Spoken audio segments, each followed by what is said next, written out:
नमस्कार, स्वागत है आपका और मैं हूं आपके साथ सपना दीपक मदेशिया। बुलेटिन का आगाज करेंगे, लेकिन उससे पहले एक बड़ी खबर आपको देते चंडीगढ़ से, जहां विधानसभा की कार्रवाई स्थगित कर दी गई है। 17 मार्च तक के लिए कार्रवाई स्थगित कर दी गई है। बड़ी खबर आपको बता रहे हैं, जहां विधानसभा की कार्रवाई को देखिए स्थगित कर दिया गया है, हंगामे को देखकर स्थगित कर दिया गया। बताते चले, विधानसभा कार्रवाई के दौरान कांग्रेस ने वॉकआउट किया, जिसके बाद अब ये बड़ा फैसला लिया गया है, जहां विधानसभा की कार्रवाई को फिलहाल स्थगित कर दिया गया है। डेट अगर आपको बता दें तो 17 मार्च तक, जी हां 17 मार्च तक के लिए विधानसभा की कार्रवाई को स्थगित कर दिया गया है। और उसके बाद ये आपको बता रहे हैं, जहां पर आपको बता दें कि जैसे ही विधानसभा की कार्रवाई सुबह शुरू हुई, वैसे ही देखिए विपक्ष ने हंगामा करना शुरू कर दिया और हंगामे के इसको देखकर बड़ा फैसला लिया गया, जहां विधानसभा की कार्रवाई आगामी 17 मार्च तक के लिए स्थगित कर दी गई है। बड़ी खबर, बड़ी जानकारी आपको बता रहे हैं, जहां पर बताते चले कि विधानसभा की कार्रवाई चल रही थी और पक्ष विपक्ष सभी अपनी बातों को रख रहे थे। इस बीच विपक्ष हंगामा करने लगा और हंगामे के आसार को देखते हुए फिलहाल स्पीकर ने ये बड़ा फैसला लिया, जहां विधानसभा की कार्रवाई को आने वाले 17 मार्च तक के लिए स्थगित कर दिया गया है। उसके बाद फिर सदन की कार्रवाई जो है वो शुरू की जाएगी। लेकिन इस बीच ये बड़ी खबर, बड़ी जानकारी आप तक पहुंचा रहे हैं, जहां चंडीगढ़ विधानसभा की कार्रवाई को फिलहाल 17 मार्च तक के लिए स्थगित कर दिया गया है। बड़ी जानकारी, बड़ी खबर आपको बता रहे हैं। जैसे ही सवालों का जवाब और प्रश्न ये सारी चीजें शुरू हुई, वैसे ही विपक्ष लगातार हंगामा करता हुआ नजर आया और इस बीच स्पीकर ने हंगामा को देखकर बड़ा फैसला लिया, जिसके बाद चंडीगढ़ विधानसभा की जो कार्रवाई थी उसे उसी दौरान स्थगित कर दिया गया, जहां 17 मार्च तक के लिए स्थगित कर दिया गया है।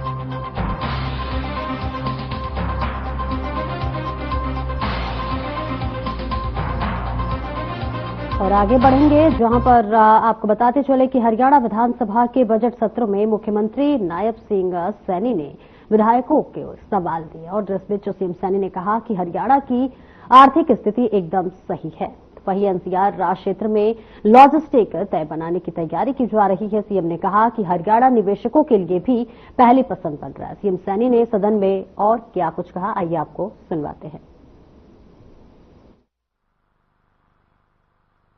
इनके समय में 1310 कितनी बढ़ोतरी की है एमएसपी के अंदर। इन लोगों ने तो किसानों को भी बरगड़ा दिया था माननीय अध्यक्ष जी, अब वो भूत रहे हैं उस बात को। कहा जी मोदी जी एमएसपी को बंद कर रहे हैं, एमएसपी को खत्म कर रहे हैं। माननीय अध्यक्ष जी, माननीय मोदी जी ने हर वर्ष किसान को एमएसपी बढ़ा करके दिया है। इसका तो उदाहरण हमारे सामने है माननीय अध्यक्ष जी। ये जो इनका एमएसपी था 2014 के अंदर 1310, 2024 अभी 25 का धान नहीं है, 2024 के अंदर था ये 2320, डबल एमएसपी दुगना करके दिया है। कितनी बढ़ोतरी की है इनका। ये 55 साल का था, 55 साल सत्ता में रहे हैं माननीय अध्यक्ष जी। फिर ये कहेंगे भी आप पुरानी बातों को उठा रहे हैं, क्यों ना उठाए। 55 सालों में मेरे किसान को कांग्रेस ने 1310 रुपया एमएसपी दिया। नरेंद्र मोदी जी ने 10 वर्षों में 2320 रुपया एमएसपी दिया प्रति क्विंटल के हिसाब से। ये अंतर माननीय हमारी सरकार का है। माननीय अध्यक्ष जी, गति से काम करने वाली सरकार है, लोगों की अपेक्षाओं के ऊपर उतरने वाली सरकार है। माननीय अध्यक्ष जी, हमने किसान हित में तकनीकी सुधार करके, माननीय उपाध्यक्ष जी आप ही बैठ जाओ, एक जना तो बैठ जाओ।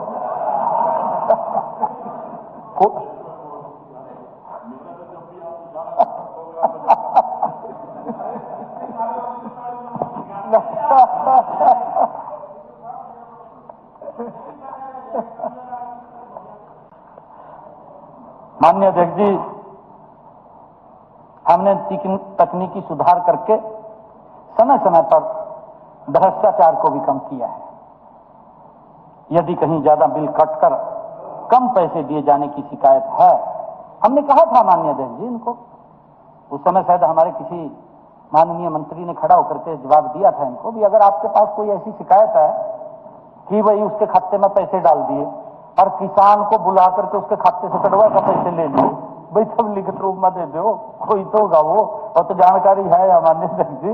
अभी उसके ऊपर कार्रवाई कर देंगे हम। दे तो दो, आरोप ना लगाओ इस प्रकार के। माननीय अध्यक्ष जी, आरोप भी इस प्रकार के हैं जिनका न पैर है न सर है, कुछ नहीं है, आरोप लगा दिया। माननीय अध्यक्ष जी, हमारे अर्जुन चौटाला जी भी बैठे हैं, इस बात पर आपत्ति है? नहीं, ये तो परमिशन ले ली मैंने। नहीं,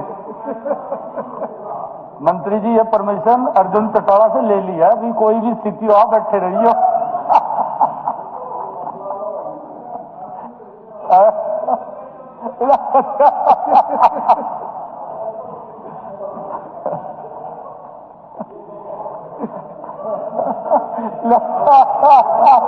ये ठीक है। नहीं, ये बढ़िया बात होगी अर्जुन जी।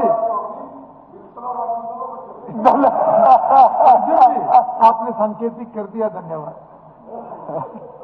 नहीं, एक बात और है जी, आपने माननीय अध्यक्ष जी, मैं धन्यवाद करता हूं कि सांकेतिक कर दिया, परंतु कांग्रेस नहीं यहां रहेगी अब। माननीय अध्यक्ष जी, यही आएंगे यहां पर मेरे ख्याल से।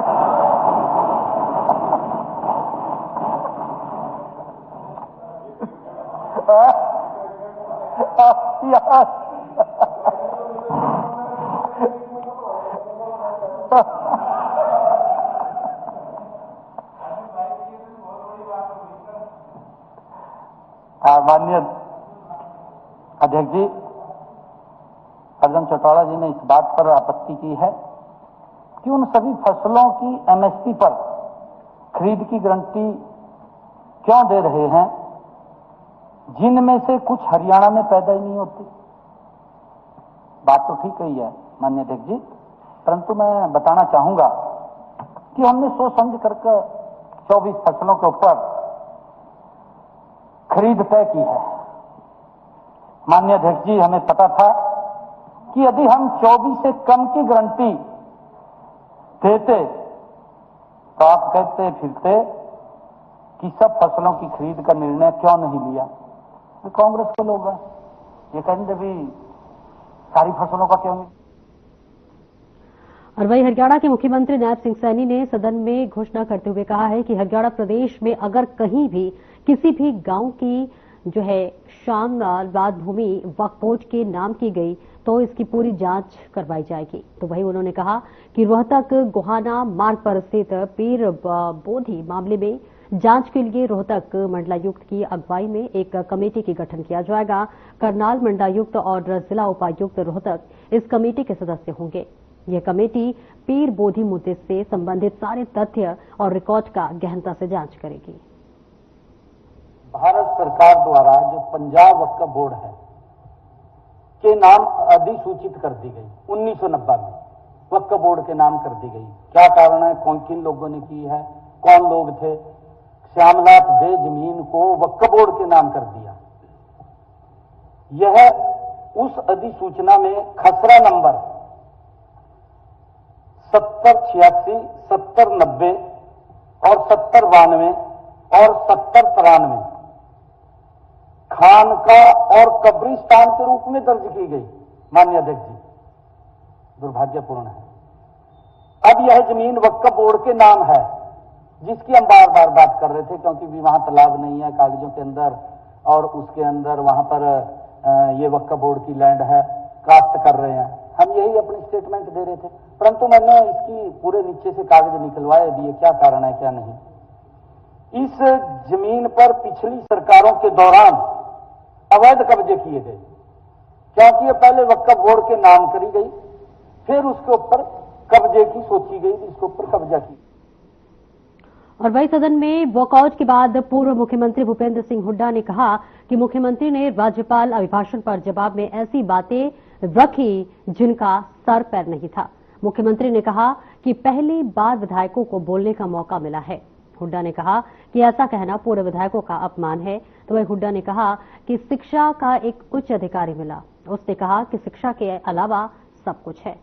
वहीं इनका रवैया 10 साल पुरानी बातें उठाना है। मुख्यमंत्री को बताना चाहिए था कि 1 साल की क्या उपलब्धि है। वही 26,000 नौकरियों की उपलब्धि बताने हैं, मगर वो तो रोक कर रखी गई हैं। राज्यपाल ने भी पढ़वाया गया कि तथ्य से भरे थे, इसलिए उन्होंने वॉकआउट किया।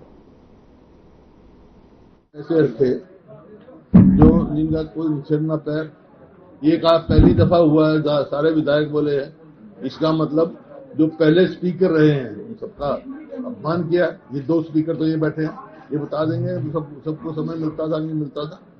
दूसरा जो है ये कहना कि जैसे पहली दफा है या अभी भाषण की कोई चर्चा ही नहीं करना, कोई ऐसे तथ्य लाना जिनका कोई सिर पैर नहीं। तो मैंने कहा भाई आप अभिभाषण पे बोले तो करें, वो शुरू ही नहीं किया।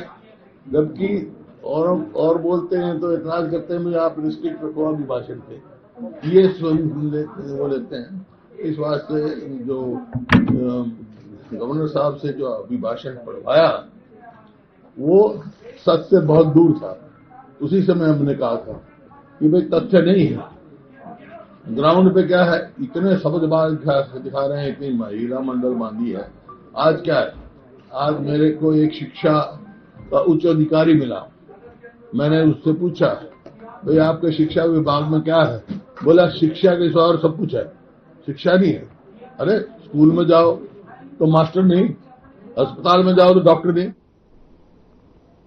और हरियाणा के मुख्यमंत्री नायब सिंह सैनी ने अपने निवास स्थान संत कबीर कुटीर में मुख्यमंत्री तीर्थ दर्शन योजना के तहत अयोध्या के लिए बस को हरी झंडी दिखाकर रवाना किया। सीएम ने बस को रवाना करने से पहले बस में सवार तीर्थ यात्रियों से बात की और उनका हालचाल जाना। इस दौरान उन्होंने तीर्थ यात्रा पर जा रहे श्रद्धालुओं को शुभकामनाएं दी। और चंडीगढ़ से तस्वीरें दिखा रहे जहां पर अयोध्या के लिए बस को रवाना किया गया है, जिसके खुद मुख्यमंत्री सीएम बताते चले कि सैनी ने हरी झंडी दिखाकर इस बस को रवाना किया। और इसी के साथ साथ जितने भी यात्री इस बस में बैठे हुए थे सभी को मुख्यमंत्री उनकी यात्रा के लिए शुभकामनाएं भी दी। तस्वीरें आपको दिखा रहे हैं जहां पर अयोध्या के लिए बस को रवाना किया गया है। बस को हरी झंडी दिखाकर मुख्यमंत्री सैनी ने रवाना किया और बस में उन्होंने तमाम बैठे यात्रियों को शुभकामनाएं दी है और उनका यात्रा जो है वो मंगलमय हो, इसके लिए मुख्यमंत्री उन्हें शुभकामनाएं देते हुए नजर आ रहे हैं। तस्वीरें आपको सीधे चंडीगढ़ से दिखा रहे हैं जहां पर बस जो कि अयोध्या के लिए रवाना हुई है, उससे पहले मुख्यमंत्री धाम में पहुंचे और हरी झंडी दिखाकर इसका शुभारंभ किया और बस को हरी झंडी दिखाकर रवाना किया। लेकिन उससे पहले मुख्यमंत्री खुद बस के अंदर आए और तमाम यात्रियों को शुभकामनाएं दी। और आगे बढ़ेंगे जहां मुख्यमंत्री नायब सिंह सैनी ने होली के पावन पर्व पर सभी प्रदेशवासियों को त्योहार की शुभकामनाएं दी है, तो वहीं सीएम ने सोशल मीडिया पर भी बधाई संदेश लिखते हुए कहा कि अन्याय व अधर्म पर भक्ति व सत्य के जीत का संदेश देने वाले पावन पर्व होलिका दहन के समस्त प्रदेशवासियों को बधाई एवं हार्दिक शुभकामनाएं।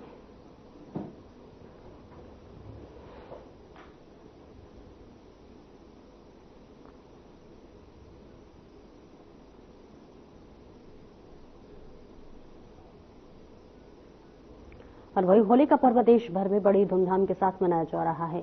होली के पर्व को लेकर लोगों में काफी उत्साह देखने को मिल रहा है। वही बाजारों में रंग गुलाल और पिचकारी से दुकानें लगी हुई हैं। इसी को लेकर दुकानदार और ग्राहक से बातचीत की गई। त्योहार हो और रंगों की बात ना हो, ऐसा हो नहीं सकता। ये आप इस समय बल्लभगढ़ के मार्केट में मौजूद है। ये यहाँ पर सबसे ज्यादा जो है वो होली का सामान यानी कि रंग गुलाल पिचकारियां वो यहाँ पर खरीदी जाती है और भीड़ आप देख सकते हैं, भीड़ लगातार यहाँ पर बढ़ती जा रही है क्योंकि आज होली का दिन है और कल रंग का त्योहार है, तो लोग पहले ही जो है एडवांस में खरीदारी यहाँ पर करते हुए नजर आ रहे हैं। तमाम तरीके की क्वालिटियां यहाँ पर नजर आ रही है। देखिए जो है रंगों के कट्टे जो है वो लगातार यहाँ पर बिकते हुए नजर आ रहे हैं। रंगों के कट्टे हैं यहाँ पर, तमाम तरीके के रंग जो है वो यहाँ पर देख सकते हैं आप। तमाम रंग जो है वो यहाँ पर है, चाहे वो हरे की बात करें, गुलाल, पीला, तमाम रंग जो है वो रंग बिरंगे होली जो जैसे त्योहार कहा जाता है वो रंग बिरंगे रंग जो है वो यहाँ पर दिखाई दे रहे हैं। और वहीं जो है स्प्रे की बात की जाए तो स्प्रे भी जो है अलग पक्के रंग जो है वो यहाँ पर जो है देखे जा सकते हैं। लोग यहाँ पर खरीदारी कर रहे हैं। आखिरकार इस बार इस होली के त्योहार पर क्या क्वालिटी आई है जो बच्चे सबसे ज्यादा पसंद कर रहे हैं, वो भी हम दुकानदार से जानेंगे और तमाम लोगों की जो है बातचीत करेंगे कि किस तरीके से पिचकारियां देख सकते हैं कि जो स्कूल का जो बैग होता है उस टाइप में जो है वो यहाँ पर पिचकारी है, कंधे पर टांग करके चला सकते हैं। लंबी पिचकारियां यहाँ पर जो है वो रखी गई हैं। तमाम गुलाल जो है वो यहाँ पर है। उसके साथ साथ सबसे ज्यादा अब की बार पसंद जो है वो सिलेंडर को किया जा रहा है। ये सिलेंडर है, इस सिलेंडर से जो है रंग प्रेशर जो है वो यहाँ पर रंग निकलता है। अलग अलग तरीके के रंग होते हैं इसमें, वो यहाँ पर निकलते हैं। सबसे ज्यादा जो है इस चीज को भी लोग पसंद करें। और इस बार जो है कहीं ना कहीं ये सुनने को भी आया कि अब की बार जो है पिचकारियां, हथौड़ा, त्रिशूल और तमाम कुल्हाड़ी इस तरीके की टाइप में जो है वो पिचकारियां आई हैं। उन पिचकारियों को भी हम जो है अपने दर्शकों को दिखाएंगे। दुकानदार से बात करते हैं। क्या नाम है जी आपका? भाई साहब 1 सेकंड, टाइम नहीं है मेरे को। देखिए जो है दुकानदार पे टाइम नहीं है, क्योंकि दुकानदार जो है वो काफी बिजी है, क्योंकि भीड़ यहाँ पर लगातार यहाँ पर बढ़ती हुई नजर आ रही है। देखिए वो जो है सिलेंडर यहाँ पर है। जैसे सिलेंडर होते हैं आग बुझाने के लिए, वो आग नहीं बल्कि आग का नहीं बल्कि रंग का सिलेंडर है। इस जो है प्रेशर का सिलेंडर है। यहाँ पर अलग अलग रंग जो है वो यहाँ पर देखने को मिलते हैं। और उसके साथ साथ पिचकारियों की भी बात करी जाएगी। पिचकारियां, अलग अलग तरीके की पिचकारियां यहाँ पर जो है वो यहाँ पर देखी जा सकती है। अलग अलग पिचकारियां हैं। ये पिचकारियां देखिए, ये स्कूल टाइप में जिस तरीके से बैग होता है बच्चों का, वो सिलेंडर जो है बैग के टाइप में जो है यहाँ पर जो है पिचकारियां मिल रही है। उसके साथ ही जो है बात की जाए तो ये भी पिचकारी देखिए, ये अलग अलग तरीके की पिचकारियां जो है इस बार जो है यहाँ पर बिकती हुई नजर आ रही है। यहाँ पर देखिए बेलन टाइप में जो रोटी बनाते हैं, उस बेलन टाइप में भी यहाँ पर पिचकारी जो है वो इस बार क्वालिटी जो है इस मार्केट में आई है इस तरीके की। और उसके साथ बांसुरी की बात की जाए तो बांसुरी बजाते हैं कृष्ण जी, उसमें भी जो है बांसुरी में भी पिचकारी जो है वो यहाँ पर नजर आ रही है। तो तमाम तरीके की पिचकारियां जो है वो यहाँ पर देखने को मिल रही है। अलग अलग क्वालिटी की, अलग अलग तरीके की पिचकारियां यहाँ पर बिकती हुई नजर आ रही है। पुराने जो है लोगों से भी बात करते हैं, दुकानदार से भी बात करते हैं, किस तरीके की चीजें जो है पसंद यहाँ पर की जा रही है। क्या नाम है जी? राजीव सिंगला। राजीव जी, इस बार क्या अच्छा जो है होली पे आइटम आया है और सबसे ज्यादा किस चीज को पसंद कर रहे हैं लोग? सबसे ज्यादा हथौड़ा, त्रिशूल, भाला और फोग वाली पिचकारियां और प्रेशर वाली पिचकारियां, वो सब ग्राहक पसंद कर रहे हैं। सबसे ज्यादा ग्राहक पसंद कर रहा है। तो इस बार देखा जा रहा है कि सिलेंडर भी जो है इस बार देखा जा रहा है, सिलेंडर बेचा जा रहा है। हाँ जी। तो सबसे ज्यादा क्या चीज बिक रही है? सबसे ज्यादा सिलेंडर है, हथौड़े वाली पिचकारी है, कुल्हाड़ी वाली पिचकारी है, वो सबसे ज्यादा बिक्री है इस बार बिक्री है। तो रंगों की बात की जाए तो रंगों को किस तरीके से खरीदते हुए नजर आए? क्योंकि कोरोना काल रहा, उसके बाद में तो जो है त्योहारों में कहीं ना कहीं रंग बिरंगी चीजें आने लगी। तो इस बार क्या त्योहार कैसा है? त्योहार अच्छा है। इस बार भीड़ है, बिक्री हो रही है। हाँ जी जी बिल्कुल, कहीं ना कहीं जो है वो कमाई होती हुई नजर आ रही है। तमाम तरीके की लोग जो है वो यहाँ पर पसंद करते हैं। सबसे ज्यादा कुल्हाड़ी, हथौड़ा और सिलेंडर, इस तरीके की चीजें जो आई हैं मार्केट में, उनको जो है बच्चे सबसे ज्यादा पसंद कर रहे हैं। फरीदाबाद से हर खबर के लिए मोनू पांचाल। और वही होली के त्यौहार को लेकर पूरे महेंद्रगढ़ जिले के लोगों में खुशी का माहौल बना हुआ है। होली के दिन महिलाएं गोबर से बने बिटकुल्ले लेकर होली पूजन करती हैं, तो वही सुबह से ही महिलाओं ने होली पूजन की शुरुआत कर दी है और ये पूजन शाम तक चलेगा और रात के समय होलिका दहन होगा। और इसको लेकर महेंद्रगढ़ के एसडीएम ने बाजारों का दौरा किया और लोगों से अपील भी की है कि वे आपसी भाईचारे के चलते होली का त्यौहार मनाएं।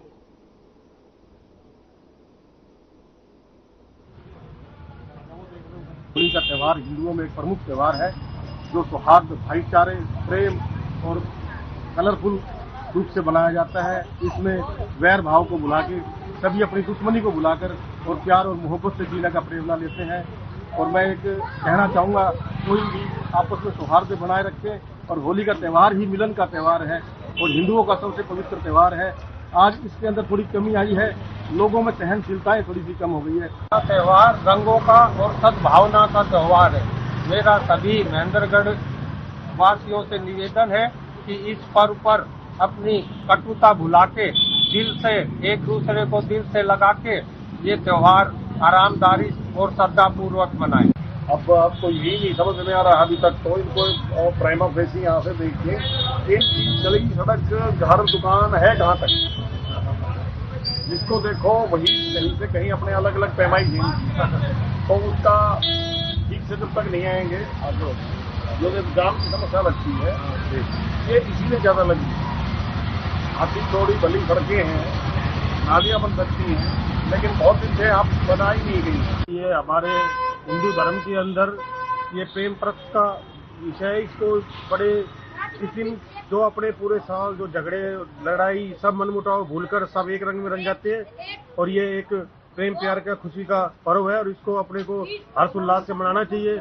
और जो अपने पुराने कवि जिसके छोटे मोटे मनमुटाव है उसको भूलकर सब एक ही रंग में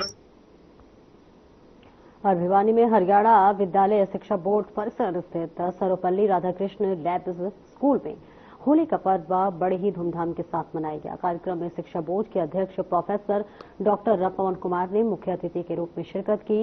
उन्होंने स्कूली बच्चों के साथ तिलक होली खेली और संदेश दिया कि पानी को व्यर्थ न गंवाएं। पवन शर्मा ने आगे कहा कि होली का त्यौहार धूमधाम से मनाए जाने का त्यौहार है और सभी को पारंपरिक तरीके से इस त्यौहार को मनाना चाहिए।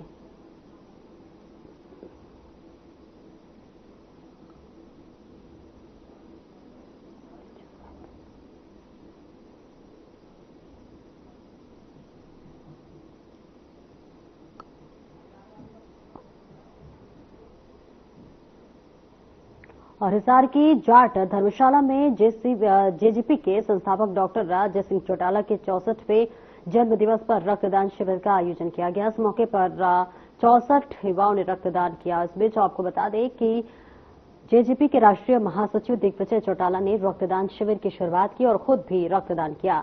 दिग्विजय चौटाला ने इस दौरान युवाओं को रक्तदान करने के लिए प्रेरित किया और इस मौके पर डॉक्टर अजय चौटाला के जन्म दिवस पर दिग्विजय चौटाला ने केक भी काटा। उन्होंने युवाओं से आह्वान किया कि आगे आने वाले समय में जेजेपी पार्टी नीतियों को जन जन तक पहुंचाने के काम करे और जो भी डिप्टी सीएम दुष्यंत चौटाला ने सरकार में रहते हुए विकास कार्य किए थे उनका हवाला देते हुए लोगों को जेजेपी पार्टी से जोड़ने का काम करे।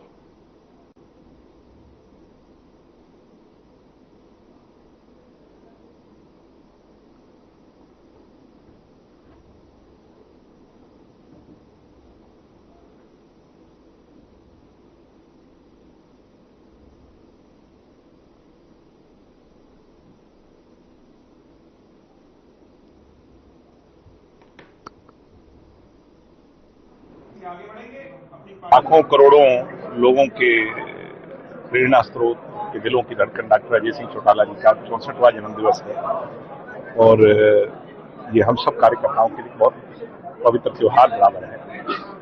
डॉक्टर साहब ने सदैव अपना जन्म दिवस और जन्म दिवस से नहीं, जब भी कोई इस तरह का कार्य करने की बात आई है तो उसको किसी न किसी सामाजिक एंगल से जोड़ा।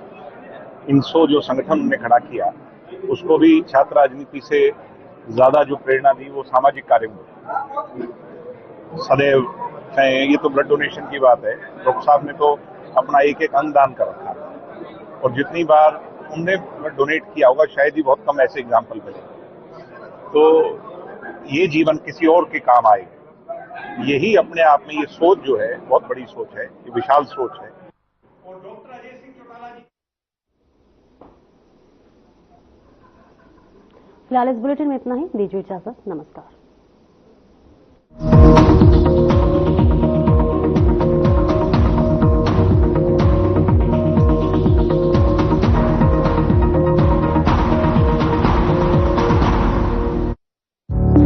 Through constant innovation, the group